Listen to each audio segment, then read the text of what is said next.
मेरे प्यारे बच्चों, सबको प्यार प्रणाम नमस्कार। कैसे हो आप लोग? मुझे उम्मीद है कि आप लोग सब अच्छे होंगे। और आज हम लोग पढ़ने वाले हैं introduction of relation and function. और जैसे ही आप एनसीईआरटी निकालोगे, पहली बात तो रुक जाओ रुक जाओ रुक जाओ रुक जाओ। मैं क्या कह रहा हूँ कि मेरा अपने तरफ से, मैं भी आप लोग की तरह बच्चों एक विद्यार्थी हूँ, एक लर्नर हूँ, एक सीखने वाला हूँ। तो मैं आपको पहला और आखिरी सलाह यही दूंगा कि आप कभी भी, जब भी मैं मेरा चैप्टर पढ़ने के बाद जब मैं आपको पढ़ा दूं, तो कृपया आप सबसे पहले एनसीईआरटी को ही पढ़ें। ठीक है, आगे बढ़ते हैं। तो जैसे ही आप introduction of relation and function, मतलब रिलेशन एंड फंक्शन, जैसे ही चैप्टर आप निकालेंगे, आपको पहला कोटेशन या पहली लाइन नजर आएगी, लिखा हुआ नजर आएगा आपको कि mathematics is the indispensable instrument of all physical research. है ना? क्या इसका मतलब क्या हुआ कि ये किसके द्वारा कहा गया है? ये बर्दलॉट के द्वारा, है ना? इन्होंने कहा कि मैथमेटिक्स एक बहुत जरूरी क्या है, एक इंस्ट्रूमेंट है भौतिक खोज के लिए, है ना? बहुत इंडिस्पेंसेबल मतलब क्या होता है? बहुत जरूरी, है ना? वही कहते हैं कि गणित क्या है, एक बहुत जरूरी इंस्ट्रूमेंट है भौतिक खोज के लिए। ठीक है, तो ये तो चलिए कोड जो लिखा हुआ है पहली लाइन तो मैंने आपको यूं ही समझा दिया। और इस ऐसे नहीं कि ये यूं ही लिखा हो गया है, इसका असर आप आगे चल के आपको देखने को मिलेगा जैसे जैसे हम लोग रिलेशन चैप्टर पढ़ेंगे। और एक खूबसूरत लाइन है एनसीईआरटी में, ये लिखा हुआ है कि much of mathematics is about finding a pattern. है ना? कहता है कि मैथमेटिक्स को क्या कह सकते हैं, मैथमेटिक्स में ज़्यादा से ज़्यादा ये कह सकते हैं कि क्या है, फाइंडिंग अ पैटर्न। एक क्या है, पैटर्न पता करने को हम लोग गणित कह सकते हैं, या आर रिकॉग्नाइजेबल लिंक, एक ऐसा लिंक जो किसी भी क्वांटिटी में बदलता हो, किसी भी क्वांटिटी में क्या होता हो, बदलता हो, उस पैटर्न को आप पहचान पाते हैं, उसी को हम लोग मैथमेटिक्स कहते हैं। जैसे हम लोग इस लाइन को, ये बहुत खूबसूरत लाइन है, तो जब भी आप एनसीईआरटी पढ़ें तो इसको जरूर अंडरलाइन कर लें। ये बात बहुत ही खूबसूरत है और बहुत ही लाजवाब है ना? जिससे क्या, जैसे सीखने को मिलेगा। कैसे? क्या कहता है, क्वांटिटीज दैट चेंज, उनके बीच में जो पैटर्न होता है उसको मैथमेटिक्स कह रहा है एनसीईआरटी। बहुत ही खूबसूरत लाइन है। ठीक है, चलिए अब हम लोग रिलेशन चैप्टर शुरू करते हैं। क्या होता है रिलेशन चैप्टर? ठीक है, सही है। तो रिलेशन वर्ड बना है क्या, ये तो आप लोग भी जानते हो कि रिलेटेड से। और रिलेशन में क्या होता है, रिलेशन संबंधी ऐसे तो हो नहीं सकता, है ना? क्या होगा, कम से कम दो लोगों को, दो ऑब्जेक्ट को, दो वस्तु को जरूरत पड़ेगा तभी आप रिलेशन निकाल सकते हो, है ना? तो एक बात समझ में आया कि रिलेशन के लिए क्या चाहिए हमको, पेयर ऑफ ऑब्जेक्ट चाहिए, पेयर ऑफ ऑब्जेक्ट चाहिए, पेयर ऑफ ऑब्जेक्ट चाहिए। एक बात तो हमें समझ में आ गया, क्या है कि रिलेशन क्या है कि pair of object, pair of two quantity से ही निर्माण होता है किसका, रिलेशन का। ये रिलेशन वर्ड क्या होता है, खोज होता है इसका, मतलब एक समझदारी की बात है। ठीक है, चलिए आगे बढ़ते हैं। जैसे कुछ सोशल एग्जांपल लेते हैं रिलेशन का। सोशल एग्जांपल क्या है भैया, सोशल एग्जाम्पल जैसे mother and father, mother and father, या mother and father, mother and son, है ना? मदर एंड डॉटर रखते हैं ना, माँ बेटी, ज़्यादा अच्छा लगेगा।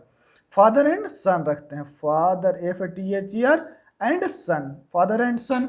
फिर चलो अब हम लोग जो बच्चे, अब आप लोग नए हो, यंग हो, गर्लफ्रेंड बॉयफ्रेंड, है ना, GF BF। ठीक है, टीचर एंड स्टूडेंट।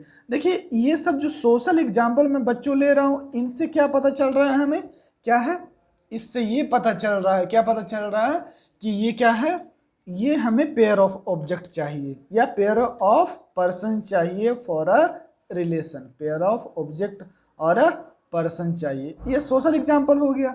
अब मैथमेटिक्स एग्जाम्पल ले लेते हैं, मैथमेटिक्स एग्जाम्पल लेते हैं। मैथमेटिक्स एग्जाम्पल क्या होगा, कैसे सोचें सोचें, मैथमेटिक्स को लाएं, यही सोसाइटी से ही ना निकला है वर्ड ये रिलेशन। तो आप सोचें, कोई बहुत बड़ी बात नहीं। जैसे क्या कहता है, a number M, a number M is less than M, a number m is number m, a number m is less than n, a number m is less than n। m क्या है, कोई arbitrary number है, मतलब कोई भी संख्या है ना। A number m is less then n, जैसे कैसे 5 4 से बड़ा है ना, 5 4 से बड़ा है, या 4 5 से छोटा, छोटा ले लेते हैं ना, 5 6 से छोटा, छोटा है ना। तो जिधर जो बड़ा होता है उस उधर माउथ ओपन होता है ना। तो इस तरह से क्या, जब भी हम एक रिलेशन, जैसे ही हम एक रिलेशन कह रहे हैं, कुछ गुण बताने का कोशिश कर रहे हैं, तो क्या लेना पड़ रहा है, दो संख्या का जरूरत पड़ रहा है, मतलब pair of object, pair of number का जरूरत पड़ रहा है। या दूसरा एग्जांपल क्या कहेंगे, a line L is parallel to M, a line L is parallel to, parallel PARALLEL, parallel to line M। एक लाइन को आप L कह दें, है ना, एक लाइन को L कह दें और एक लाइन को M कह दें, है ना। तो जब भी दो लाइन पैरेलल कब है ना, जो मतलब कि कोई संख्या, मतलब कोई संख्या कर रहा हूँ, कोई दो स्ट्रेट लाइन को हम लोग पैरेलल कब कह पा रहे हैं, जब उसको दो स्ट्रेट लाइन करने का मतलब कि हमको पेयर ऑफ ऑब्जेक्ट चूज करना पड़ रहा है ना। तो ये किसका एग्जांपल है, मैथमेटिक्स का एग्जांपल है। और आगे बढ़े तो क्या हो जाएगा, जैसे कि सेट ए इज, है ना, तीसरा एग्जांपल ले रहा हूं कि set A is a subset of set B, set A is a subset of set B. तो क्या हुआ, सबसेट, ये जो वर्ड है ये दोनों सेट और ए और सेट बी को कौन कनेक्ट कर रहा है, अ सबसेट, है ना। तो जब भी हम एक कोई रिलेशन ढूंढते हैं, चाहे तो मैथमेटिकल या सोशल, तो पेयर ऑफ ऑब्जेक्ट का जरूरत पड़ता है, ठीक है। अच्छा, पेयर ऑफ ऑब्जेक्ट का जरूरत पड़ता है। और आगे चल के देखिए, अगला पॉइंट क्या कहता है कि जैसे कि एक, जो हम लोग पहले भी सीख चुके हैं ना, कि y हो गया और fx हो गया ना। जैसे हम लोग y बराबर एक्स स्क्वायर लिखते थे ना, तो मान लो कि y बराबर, इसको हमने fx कह दिया, ठीक है। तो y है fx, हमने ये भी बताया था कि ये एक फंक्शन है, ये क्या है, फंक्शन। लेकिन हम लोग तो पेयर ऑफ ऑब्जेक्ट जानते हैं कि पेयर ऑफ ऑब्जेक्ट y ले लिया और fx ले लिया, तो हम यहाँ पर क्या कह पा रहे हैं कि अगर y बराबर fx है तो क्या है, ये इसमें एक रिलेशन है, y ग्रेटर देन fx हो सकता है, y लेस देन fx हो सकता है ना।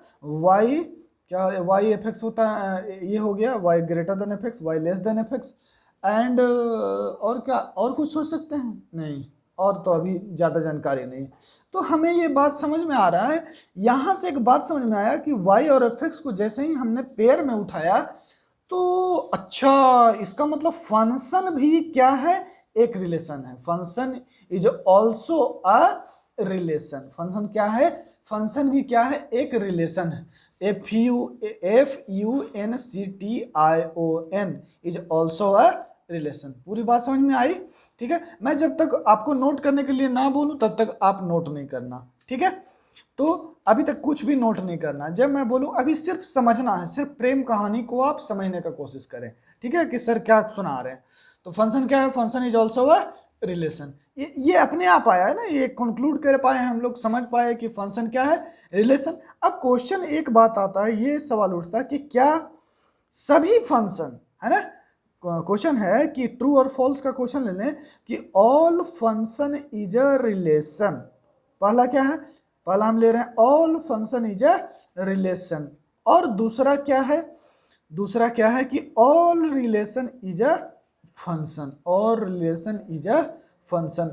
तो ये दो सवाल हैं, अब आपको बताने हैं कि कौन ट्रू है और कौन फॉल्स है, ठीक है। तो आपको all function is a relation, all relation is a function, ये दो सवाल हैं और हमको देखना है कि दोनों में कौन सही है ना। क्या सभी फंक्शन रिलेशन होते हैं, ठीक है, ये हमेशा ट्रू होता है, या कभी क्या सभी रिलेशन फंक्शन होते हैं, है ना। तो ये एक सवाल है, या आप अपने दिमाग में रखना, इसका सॉल्यूशन आपको खुद से करना है ना। बस समझ में, मतलब कि आपको पढ़ाते पढ़ाते मैं जैसे ही आगे बढ़ूंगा आपको पूरी बात समझ में आ जाएगी, ठीक है। चलिए अब ये बात समझ में यहाँ पर आ गया रिलेशन ऑफ फंक्शन। हम लोग कहीं ना कहीं एक वर्ड यहीं पर आ करके अटक गए, है ना। ऐसे ही ना कहते हैं हम लोग यूपी बिहार में कि अटक गए, है ना। तो चलिए रिलेशन और फंक्शन में कि all function is a relation, all relation is a function. तो यहाँ तक हमने सीखा कि रिलेशन क्या चाहिए रिलेशन के लिए। अच्छा, यहाँ पर एक बात और गौर करने वाली बात है कि हम लोग एफ एक्स कॉमा वाई नहीं लिखा, हमने क्या लिखा, वाई कॉमा एफ एक्स, ठीक है। तो रिलेशन में एक ऑर्डर का भी इंपॉर्टेंस होता है। ऑर्डर मतलब कि किस तरह से सजाया जा रहा है ना, सजाया जा रहा है। जैसे आप लोग क्लास 9th 10th में पढ़े होंगे कि 1,2 और 2,1 दोनों एक अलग बातें हैं, दोनों क्या है, एक अलग बातें हैं। तो ये समझेंगे हम लोग, ठीक है ना। तो यहाँ से सब बातें निकल के आ रही है कि अच्छा एक ऑर्डर भी आया ना कि किस तरह, इसका मीनिंग कुछ और हो सकता है, इसका मीनिंग कुछ और हो सकता है ना। तो मतलब ठीक है, वाई कॉमा एफ एक्स हम लोग लिख रहे हैं, है ना। Set A is a subset of B, है ना। तो हम लोग क्या कैसे, set A is the subset, subset का ऐसे होता है ना, set A is the subset of B. तो हम लोग कैसे रिलेशन कैसे लिख सकते हैं कि ए कॉमा बी, है ना, ए और बी कोई सेट है such that A is the subset of B. यही नहीं लिखते थे हम लोग कि किस फॉर्म में, याद है, सेट, याद होगा आपको कि सेट में हम लोग ये सेट बिल्डअप फॉर्म में लिखते थे। अभी तुरंत ही मैं आप लोग को सेट के बारे में रिवीजन करवाने वाला हूँ, क्योंकि रिलेशन जो भी रिलेशन जैसे हम लोग में, जैसे हम लोग मतलब एक हम लोग आदमी हैं, मनुष्य हैं, तो ये कैसे रिलेशन, लोगों का जरूरत पड़ता है ना, पीपल का जरूरत है, किसका जरूरत है, पीपल का जरूरत है, तब हम लोग रिलेशन बना पाते हैं, है ना।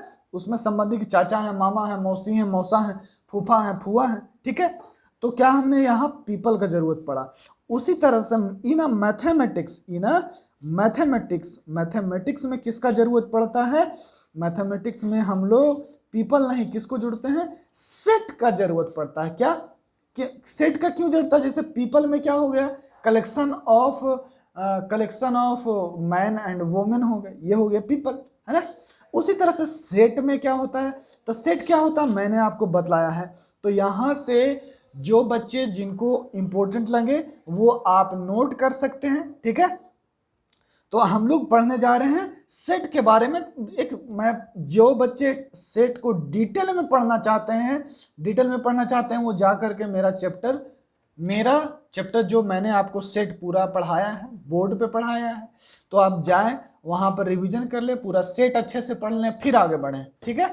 तो और जो बच्चे सेट पढ़ चुके हैं उनके लिए आज सेट का रिवीजन है और समझें, उसके बाद हम लोग अगले दिन पढ़ेंगे रिलेशन। तो सबसे पहले और बहुत ही खूबसूरत, बहुत ही इम्पोर्टेंट, बहुत ही लजीज मैं आपको कंसेप्ट सेट में बताने वाला हूं, जो हो सकता है कि मैं आपको सेट चैप्टर में ना भी बतलाया हो, है ना।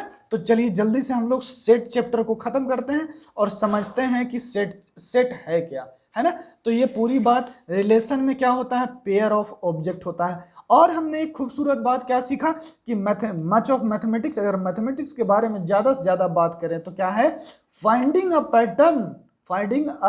पैटर्न और रिकॉग्नाइजेबल लिंक, ऐसा लिंक जो पहचाना जा सके, एक ऐसा पैटर्न जो पहचाना जा सके, किसमें, कुछ क्वांटिटीज, ऐसे क्वांटिटीज, दो या दो से ज्यादा क्वांटिटीज के बीच में जो बदलाव हो रहा है, उनके बीच में जो पैटर्न पैदा हो रहा है, उसको हम लोग मैथमेटिक्स कह सकते हैं, ठीक है ना। तो ये बातें हैं, ये बहुत ही खूबसूरत लाइन है, ठीक है। आप ये समझ पाएंगे कि क्यों ऐसा कहा गया। तो ये दोनों बात बहुत ही खूबसूरत है और बहुत ही लजीज है। चलिए आगे बढ़ते हैं, हम लोग सेट का रिवीजन करते हैं और 5 मिनट में, उसके बाद इंट्रोडक्शन हम लोग खत्म कर लेंगे, आज का इंट्रोडक्शन खत्म कर लेंगे। चलिए क्या है, लिखिएगा सेट क्या होता है, आपको बताया था, जल्दी से बोलें आप अपने मन में, सेट क्या होता है, बोलिए सेट इज अ कलेक्शन, मेरे साथ बोलिएगा, सेट इज अ कलेक्शन। आप बोलिए, हम देख रहे हैं आपको, ऐसा मत सोचिए कि हम कलम से लिख रहे हैं तो आपको नहीं देख रहे हैं, ठीक है। बोलिए कि set is a collection of, बोलिए मेरे साथ, set is a collection of well defined, WELL, well defined distinct object, distinct object. Set is a collection of well defined distinct object. क्या है सेट? क्या है set? Is a collection of well defined, well defined को underline कर लीजिएगा और distinct को अलग से अंडरलाइन कर लीजिएगा, ठीक है। सेट क्या होता है? वेल डिफाइंड होना चाहिए डिस्टिंक्ट ऑब्जेक्ट। वेल डिफाइंड कहने का मीनिंग, इसका ऑपरेशन करते हैं डिफिनीशन का। वेल डिफाइंड कहने का मीनिंग, ये क्यों वेल डिफाइंड कहा, इसका मीनिंग क्या है? जैसे मैं एक एग्जांपल लेता हूं। फर्स्ट एग्जांपल है कि क्या कहें कि नेचुरल नंबर नहीं, ग्रुप ऑफ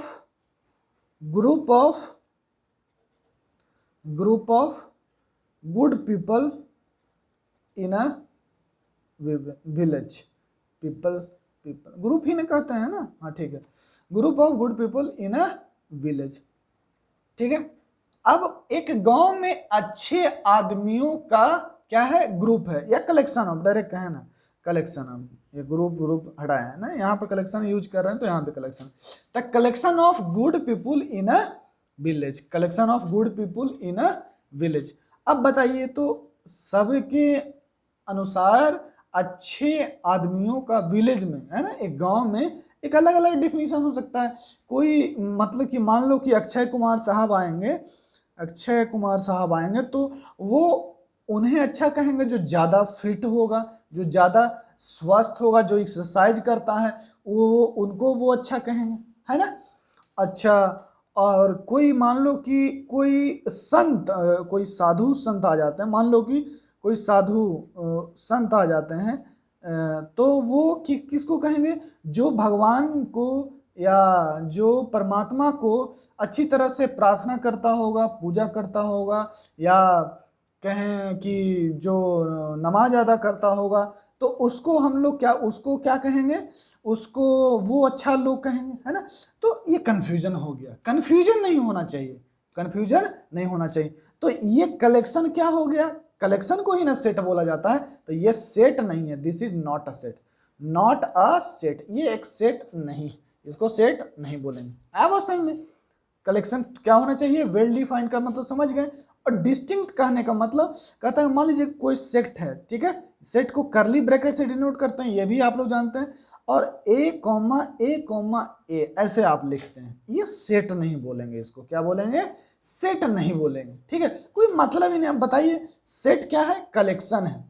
सेट क्या है? एक कलेक्शन, उसमें आप एक ही आदमी को बार बार लिखने का कोई मतलब नहीं बनता, मीनिंगलेस हो जाता है ना, मीनिंगलेस। या अगर कोई मतलब बेहतर ढंग नहीं हुआ, समझे बात को।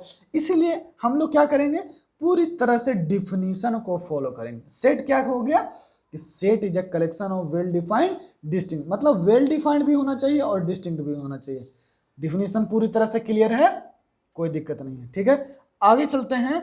उसके बाद क्या है? सेट के बाद सेट को करली ब्रैकेट से डिनोट करते हैं, ये तो आप लोग जानते हैं। सेट कैसा होगा? ए comma B comma C comma D, ये फोर क्या हो गया? अल्फाबेट हो गया ना। चलिए ठीक है, आगे बढ़ते हैं। तो और सेट कितना, दो प्रकार के लिखा जाता है, एक सेट बिल्डर फॉर्म, और ये तो रोस्टर फॉर्म में ऐसे ही लिखा गया है। ये किस में लिखा गया है? इसी फॉर्म को हम लोग रोस्टर, ROASTER,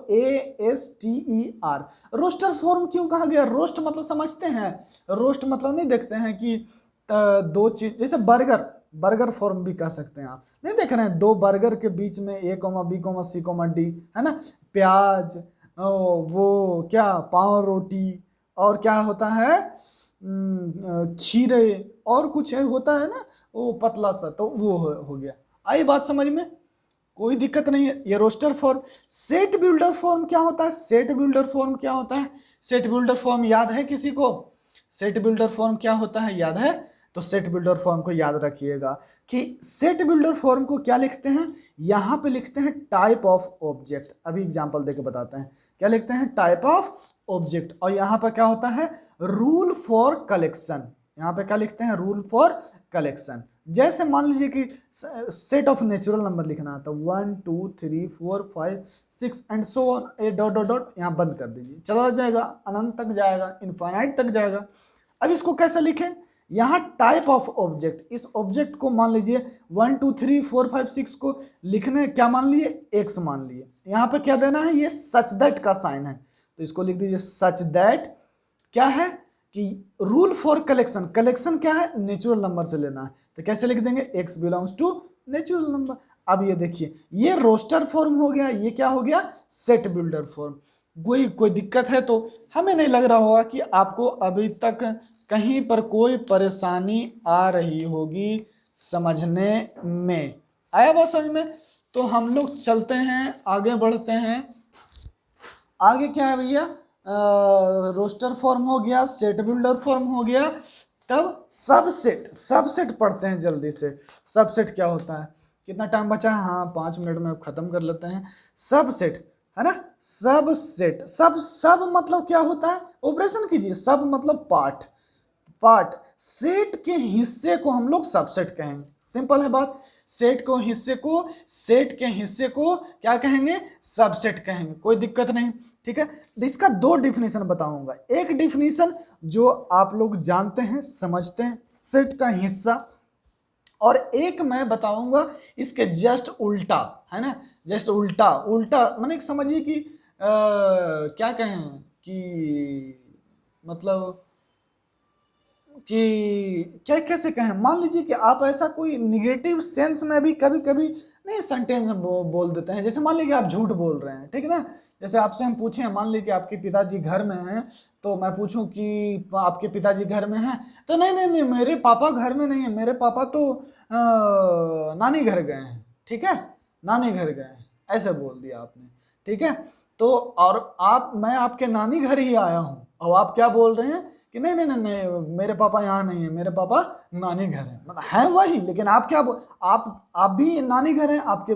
मान लीजिए ऐसा सिचुएशन है कि आप भी नानी घर हैं, आप पिताजी भी आपके नानी घर है, माँ भी आप अपने माता जी के साथ है, तो आपका वो नानी घर हुआ। मैं पूछा कि आपके पापा कहाँ हैं, तो आपने बोला कि सर नानी घर है सर, वो यहाँ नहीं है। इसका मतलब क्या है कि आप मतलब कि क्या बोल रहे हैं, ना बोल करके भी क्या हो रहा है, वो अगर बंदा समझ पाएगा तो समझ जाएगा कि अरे इसके पिताजी यहीं पर है। आया बस समझ? तो ऐसा कुछ है। चलिए पहले पहला डेफिनेशन देखते हैं, ठीक है। जैसे डेफिनेशन क्या कहता है कि let A and B are two non empty set, क्या होना चाहिए, रुक जाइए इस पेज को हटा देते हैं, है ना, पूरा साफ दिखेगा, सही है। अब कि let A and B are two non empty set, non empty set, non empty, देखिए आप लोग EMPTY, नॉन एम्प्टी सेट, तो ए को ऐसे इतना न लिख करके अब मैथमेटिक्स में हम लोग ऐसे लिख सकते हैं, नॉन एम्प्टी मतलब A die not equal to 5, B die not equal to 5। आया बात समझ में? क्या हो गया, A die not equal to 5 और B die not equal to 5। तो कहता है कि ए क्या है, डिफिनेशन कैसे है, पहला डिफिनेशन मैं डायरेक्ट पूरा मैथमेटिकल लिख रहा हूँ, A die not equal to 5, B die not equal to 5 and A is a subset of B, SUBACT, subset of set B, A is a subset of B, A is a subset of B, है ना। कब कहेंगे, कब कहेंगे कि if, क्या कहेंगे कि if X belongs to A implies, क्या कहेंगे, if X belongs to A, A set में से कोई भी एलिमेंट जो किस में बिलोंग करता हो, बी में। नहीं समझ पा रहे हैं ना, नहीं समझ पा रहे, एग्जांपल ले लेते हैं। जैसे एक्स, ये किसका साइन है, बिलोंग्स टू का, अंग्रेजी में इसको क्या कहेंगे, बिलोंग्स टू, और ये क्या करता है, इम्प्लाई का साइन है, किसका, इम्प्लाई, है ना, इम्प्लाई। जैसे कैसे, अभी हमने आपको एक कहानी सुनाया, उसका मतलब क्या था कि आपके पिताजी कहाँ हैं, आपके पिताजी घर में हैं, ये इम्प्लाई हो रहा है, ऐसा इम्प्लाई हो रहा है ना, इसका मतलब, तो वही इम्प्लाई कहते हैं उसको, ठीक है। ये बिलोंग्स टू हो गया, ये इम्प्लाई हो गया। जैसे एग्जांपल, ए में सेट ए में 1 2 3 ले लो, ठीक है, और बी में ले लो 1 2 3, 1 2 3 4, तो मैं बोलूं कि क्या है कि x बिलोंग्स टू ए, जो ए में है वो बी में भी मौजूद है, ऐसा एक भी नहीं है, क्या है, ऐसा एक भी नहीं है ए में जो बी में मौजूद नहीं। देखिए आ रहा है ना बोल रहे हैं, लेकिन मीनिंग क्या निकल रहा है उसका कि ए सबसेट ऑफ बी आने वाला, लेकिन हम लोग अभी सीधा सीधे चलेंगे, क्या कहेंगे कि अगर ए से कोई भी एलिमेंट उठाते हैं वो इम्प्लाई करता है, वो ये बतलाता है कि वो बी में भी मौजूद है, तब हम लोग क्या कहेंगे, then A is the subset of B. क्या कहता है कि या ऐसे बोले, ऐसे बोलें या ऐसे बोलें, कोई कोई दिक्कत नहीं है ना। क्या बोले कि ए और बी नॉन एम्प्टी सबसेट होना चाहिए, सेट होना चाहिए, और A is subset of B if x belongs to A imply x belongs to B, है ना। ऐसे बोले या ऐसे बोले, या दोनों तरफ से आप बोल सकते हैं। क्या कि इफ x बोल, ऐसे भी लिख सकते हैं definition, A denote equal to A non empty और बी भी नॉन एम्प्टी। ये फाई नॉन एम्प्टी मतलब ए क्या है, ए में कुछ एलिमेंट है, बी में कुछ एलिमेंट है। तो क्या बोलेंगे कि if x belongs to A implies x belongs to b, then a is a subset of B. ऐसे भी कहेंगे तो भी ये बात सही होगा, ये याद रखिएगा, ये हर बार सही नहीं होगा। आगे चल के जैसे नोट आगे पढ़िएगा, इससे ठीक है, नहीं समझने वाली बात है, ठीक है। तो जैसे देखिएगा कि आगे चल के पढ़िएगा कि every differentiable function is continuous. Differentiable, देखिए अभी सब सुनिए, ठीक है, नहीं समझ में आ रहा है लेकिन ये सब प्रेम कहानी सुने तो सही, है ना। Every differentiable function is a continuous function, continuous function but not function but converse not true. क्या है ये लाइन हमको नहीं समझना है, बस ये लाइन को क्या किए, कानों को सुन लिए, क्या कि ये एक ऐसा लाइन है जो हमको समझ में नहीं आता है। हम इतना जानते हैं कि ये एक ऐसा लाइन लिखा हुआ है जो हमको समझ में नहीं आता है, ठीक है। आया वो समझ में, every differentiable function is a continuous but converse not true, मतलब कि सभी कंटिन्यूअस फंक्शन डिफरेंशिएबल नहीं होता है। आगे बढ़ते हैं, सेट का पहला डिफिनेशन क्लियर है दोनों तरह से, आया बात समझ में, ठीक है। तो ये डिफिनेशन आप याद रखिएगा और बिल्कुल ये मतलब क्या है, बहुत ही बेनिफिशियल, बहुत जगह काम आएगा आपको सेट में, आया। अब definition number two, definition number two कहता है, डिफिनेशन नंबर क्या कहता है, डिफिनेशन नंबर टू कहता है कि देखिएगा डिफिनेशन नंबर टू कि ऐसा, देखिएगा क्या कहता है कि देयर डज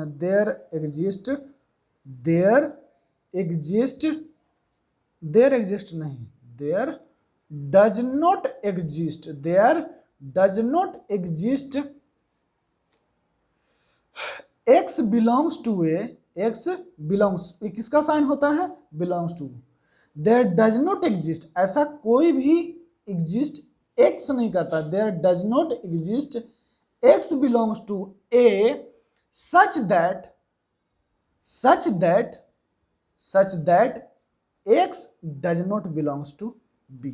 समझे कि ऐसा एक भी x मौजूद नहीं है जो कि a में है लेकिन b में नहीं है, तब हम लोग कहेंगे then a is a subset of b।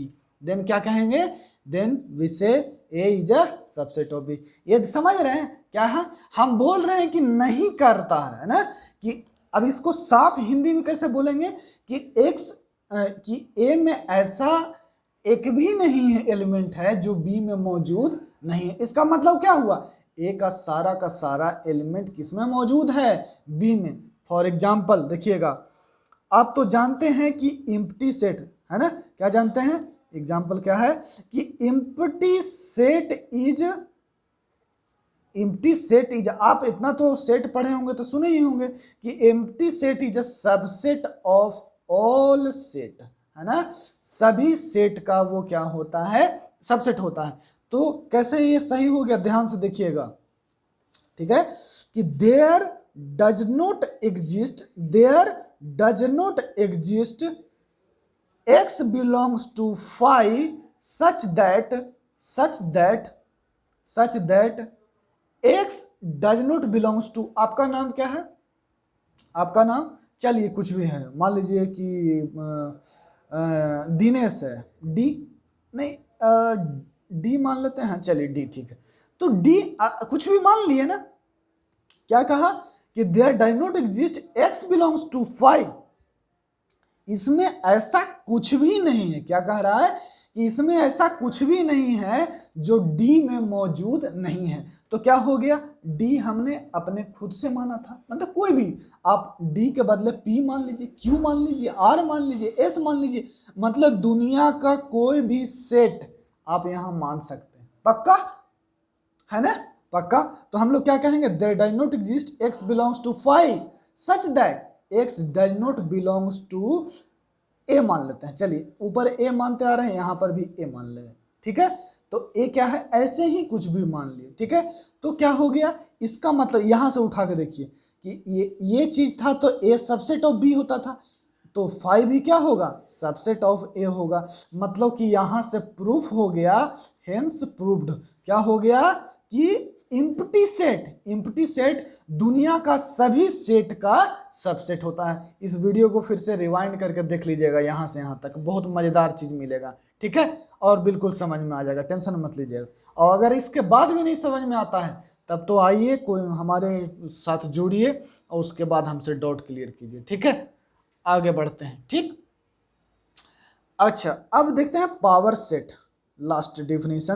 देखिए पावर सेट को क्या होता है, पावर सेट कलेक्शन ऑफ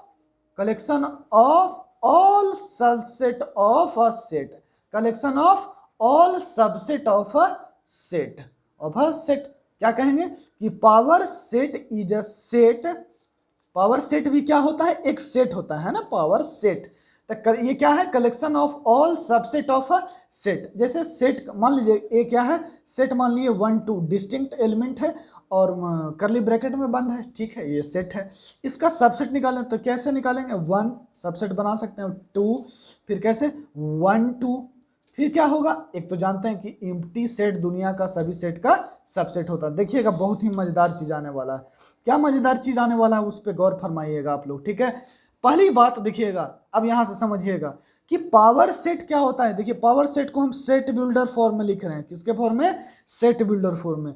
क्या होता है पावर सेट, क्या होता है, collection of all subset, all subset. तो हम सबसेट को बड़ा एक्स मान लें, सभी सबसेट को, है ना, collection of all subset of a set. तो मान लीजिए कि कोई सेट है, उसका सभी सबसेट, मतलब इसको अब चारों को लिखने के बजाय हमने क्या मान लिया, एक्स मान लिया। और आप तो जानते हैं कि एक्स बहुत तंग करता है समझे, नहीं समझे, बड़ा हो जाएगा तब समझ में आएगा, ठीक है। या ये लाइन याद रखिएगा कि एक्स बड़ा ही तंग करता है ना, ठीक है। तो पावर सेट क्या है, कलेक्शन ऑफ ऑल सबसेट। तो सबसेट को हमने मान लिया एक्स, सच दैट क्या है, x is the subset of A, है ना। यहां से ए का सभी सबसेट का कलेक्शन, सभी सेट का कलेक्शन। तो यहाँ क्या, ये अभी सेट बिल्डर फॉर्म देखिए, यहाँ पर सेट बिल्डर फॉर्म देखिए, आपको इधर नजर आ रहा होगा, क्या है कि यहाँ टाइप ऑफ ऑब्जेक्ट और यहाँ रूल फॉर कलेक्शन, ठीक है। तो ये टाइप ऑफ ऑब्जेक्ट, तो टाइप ऑफ ऑब्जेक्ट क्या है, सबसेट है, उसको हमने एक्स मान लिया। और कलेक्शन का रूल क्या है कि सेट का सभी सबसेट लेना है, तो एक्स क्या ले लिए, ए का सबसेट ले लिए। ये बात समझ में आ गया। अब देखिएगा नोट करके 2 पॉइंट क्या, 1 पॉइंट, कि देखिए कोई भी एलिमेंट जैसे 1 है तो 1 does not belongs to power set of A, 1 कभी पावर सेट ए के नहीं बिलोंग करेगा। क्यों, क्योंकि 1 एलिमेंट है, 1 क्या है, एलिमेंट। नोट करके लिख लीजिएगा, पहला पॉइंट है कि कोई भी एलिमेंट पावर सेट को नहीं बिलोंग करता। दूसरा पॉइंट क्या है, एलिमेंट, क्योंकि पावर सेट का एलिमेंट कौन है, पावर सेट यही ना है। अगर पावर सेट को कलेक्शन देखें तो यही ना है, देखिए ये पावर सेट क्या है, 1 2 3 4, पावर सेट का कलेक्शन क्या है, 1 2 ऐसे, ठीक है। तो ये पावर सेट हो गया, पावर सेट का कलेक्शन, ये भी एक सेट है, सभी एलिमेंट डिस्टिंक्ट हैं, कोई दिक्कत नहीं है, ठीक है। तो बताइए क्या 1 पावर सेट को बिलोंग कर रहा, नहीं। कोई बच्चा बोलेगा सर ये तो नजर तो आ रहा, अरे बाबू रे देखो ना कि ये जो 1 है ना, ये 1 क्या है, ये सेट है, ये एलिमेंट नहीं है। इस एलिमेंट क्या होता है, देखो ये 1 एलिमेंट है, ये 2 एलिमेंट है, इस पावर सेट का एलिमेंट क्या है, एक सेट है। ये क्या है, ये है एलिमेंट, और ये क्या है, एक सेट है, ठीक है। लेकिन इम्प्टी सेट क्या होता है, याद रखिएगा, याद रखिएगा कि एम्प्टी सेट एक ऐसा सेट है जो पावर सेट को बिलोंग भी करता है और पावर सेट का सबसेट भी होता है, क्योंकि ये पावर सेट भी एक सेट है। क्या है? पावर सेट भी क्या है? एक सेट है। और एम्प्टी सेट दुनिया का सभी सेट का सबसेट होता है। ठीक है, अब वीडियो ज़्यादा लंबा हो रहा है। ठीक है, तो ये दोनों पॉइंट याद रखिएगा। क्या लास्ट में बताए हैं कि कोई भी एलिमेंट, देखिए वन कभी पावर सेट को नहीं बिलोंग करेगा। क्यों? क्योंकि पावर सेट का एलिमेंट क्या होता है? एक सेट होता है। और ये याद रखिएगा, ये इंपॉर्टेंट है कि एम्प्टी सेट पावर सेट का एलिमेंट भी होता है और सबसेट भी होता है। पावर सेट क्या है? एलिमेंट भी होता है, सबसेट। आज का सेवा समाप्त। रिवीजन कर लीजिएगा, जो नहीं समझ में आए कमेंट कीजिएगा। Bye bye, thank you so much.